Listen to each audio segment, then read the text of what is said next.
Welcome po sa aking vlog for today's video. Ipapakita ko po sa inyo dito yung farm. Yung farm dito pala, malapit lang. Andyan lang sa gilid ng bahay. Hindi gilid, likod. O, ayan, ito. Ayan, ito. Ito yung nakikita nyo po. Ito yung patatas. Ayan, patatas yan lahat. So, yung may mga bulaklak na, yun yung may mga, ayan, may mga bunga na yan siya. Tapos may mga berries din dito. So, ito yung ano yung gooseberries. Matinik to. Ito nakalagay diyan. So yung mga pagkain na mga nabubulok nilalagay diyan sa timba. Ayan. Tapos yun yung ginagawa nilang pataba sa lupa. Medyo maasim. Ito naman yung black currant. So ito black currant siya. Black currant.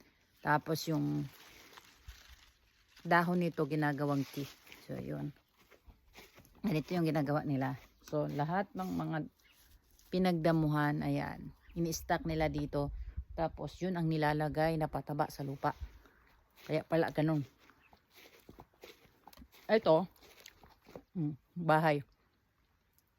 Asim. Ito, bawang. Bawang. Ito, kamatis. Kamatis yan. Kamatis. Tapos, ito naman yung onion. Onion yan. Punta tayo dito sa kabila ng side. So, yung tomato na yan, nilalagyan niya ng takip kasi nga malamig. So, dito naman sa kabilang side, ito, carrots yan. Carrots. Ito, bell pepper to na nandito. So, dito tayo. Ayan, carrots to, carrots.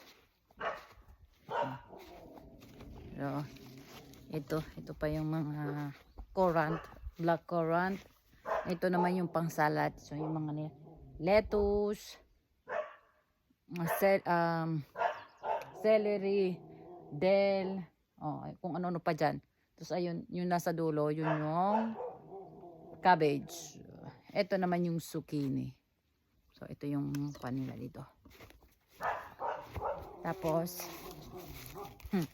ito. Ito naman yung red currant. May puti nito. Ayan, marami bunga. Maraming bunga yan. Ito. Maliliit din. Kapitbahay. Tapos kapitbahay din. Dami nilang bawang. Malalaki yan, bawang nila. So, ito yung bahay. Ito dito yung yun yung bahay. Ayun yung sauna. So, kasi walang shower dito. Yung sa sauna na naligo. Ayun lang.